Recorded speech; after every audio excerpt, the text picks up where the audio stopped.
барои сафар ба Федератсияи Русия ё дар кадом канал дидаен, лоиҳаш кай мешавад?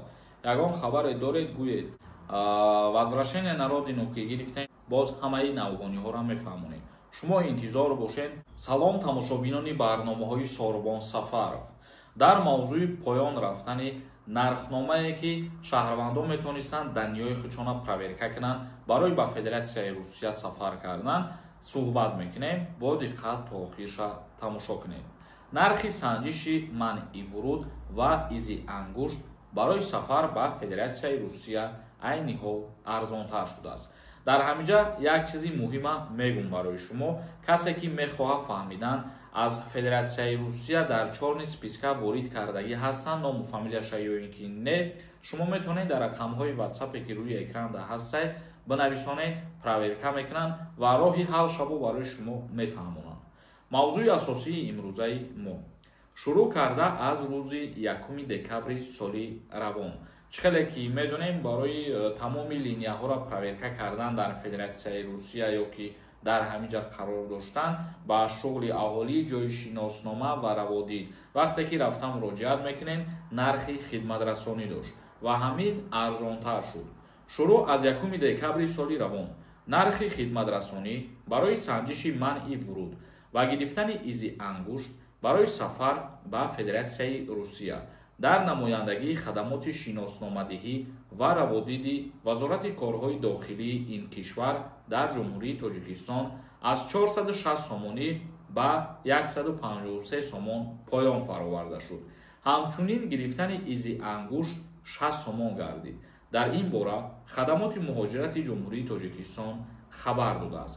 яъне ки пештар дар умум 460 сомон нархи хидматрасонӣ буд барои нафарҳое ки рафта изи ангушт месупоридану дигар чизое ки барои пеш аз сафар ба Русия хидматрасонишон мекарданд.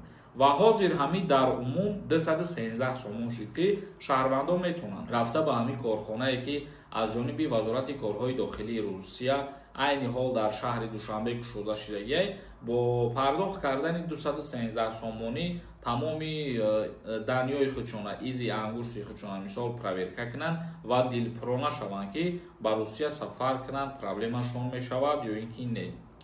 хадамоти муҳоҷират гуфтааст ки намояндагӣ барои ашхосе ки хоҳиши кор дар Русияро доранд, аз ҷумла санҷиши воридшавӣ, гирифтани изи даст, муҳоҷирати қонунӣ, бехатар ва муназзам дар ҳудуди Федератсияи Русия ба фаъолият оғоз намудан мусоидат менамояд. ин имконият медиҳад ки дар фурудгоҳҳои қаламрави Русия мунтазири омодашавӣ ва назорати ҳуҷҷатҳо нашуда, дар муҳлати кӯтоҳтарин бе ягон монеа аз санҷишҳои мақомоти салоҳиятдор бе мамонеат гузаред. ҳар касе ки дар шаҳри Душанбе изи ангушт месупорад, мисол даниёи худша проверка мекунад, вақте ки ба Федератсияи Русия мерен, мисол иҷозатон ки додан ворид шиданда, дигар очи рад намеистен барои супоридани изи ангушт ё барои аксбардорӣ кардан. ҳамин чиз бигем плюси шумо мешавад. дар ҳамин видеоҳои ман як чиза бисёр савол метиҳанд. адреси шуғли аҳолира. бародарои азиз, шуғли аҳолии Ҷумҳурии Тоҷикистон дар шаҳри Душанбе кӯчаи айни 121 ҷойгир мебошад ва дар ҳамун дохили бино ҷои шиноснома ва раводиди Вазорати корҳои дохилии Русия низ воқеъ қарор дорад. хоб, тамошобинони азиз ва гироми қадр, акнун комментарияҳои шуморо хонда ба саволҳо ҷавоб мегардонем. ягон нафари шумо хоҳем ки границаи Қазоқистон барои айнав кардани документҳотон сафар кунен, рақамошон дар рӯи экран мебуроянд, занг бизанен, қатишон суҳбат кунен, бародарои мо кори шуморо буд мекунанд. як нафар нависондай: ассалому алайкум акаи Сорбон, ҳамин даъваткунӣ ба хизмати ҳарбӣ ҳозир ба анҷом расидагия ё ин ки не?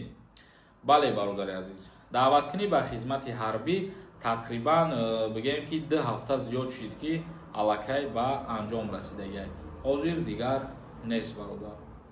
раҳим нависондай: ассалому алайкум, агар ба мошин Тоҷикистон равем, дар граница аблава меқапанд.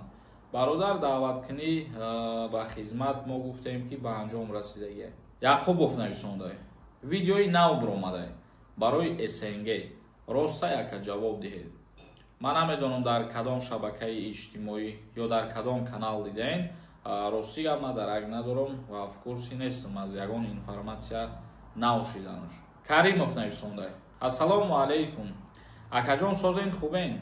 Авф меган қонунаш имзо шуд ё нашуд? Лоиҳаш кай мешавад? Ягон хабаре доред гӯед. Сахт пазмонам Авфро, то ки сиҳату саломат бароянд ва пеши писаронаш биёянд. Худованд ки дар Авф мақсад ана ҳамун одамҳое ки чандин вақтҳо интизоршонем озод шаванд. ва дар бораи Авф ҳозир информатсия нест ва қонун қабул шудагӣ ба имзо расидагӣ нестай ва ҳамин хотир чизе ки воқеият надора ҳозирашда мо аз пеши худмон дар ӯ бора гап задан наметавонем. Як нафари дигар нависондай. Ассалому алейкум акаи Сорбон. Ном дар чорни списка нестай. Агар возвращения бигирам, Тоҷикистон брам депорт мешавам. Документ патент доштум, ҳозир надорам. Возвращение народину ки гирифтаен шумо депортация мешавед, яъне запрет на выезд мешавед. Агар номи шумо дар чорни списка набошад, то ҳозира шумо ба документ кор кардаву гашта бошем, бе ҳамин ҳуҷҷат ҳам мешавад ки мисол 80% вероятност аст ки шумо аз Россия буброен ва шуморо запрет накунанд. Ғуломҷон нависондай. Барои 120,000 нафар чӣ мешавад? Барои 120,000 нафар, яъне информатсияи нав чие? Худо хоста бошад, пагоҳ мо камтари дигар маълумот ҷамъоварӣ мекунем ва видео мекунем, боз ҳамаи навгониҳоро мефаҳмонем. Шумо интизор бошед, ҳаррӯза видеоҳои моро пайгирӣ кунед. Нафарҳое ки ҳаррӯза тамошо мекунед, аз ҳамаи шумо миннатдор ҳастам. Зинда ва сарбаланд бошед ва ҳамаи видеои имрӯзаро ҷамъбаст мекунем. Савол дошта бошед, дар комментария бинависонед то барномаҳои дигар. Худованд ҳамаи мо шуморо нигаҳбон бошад.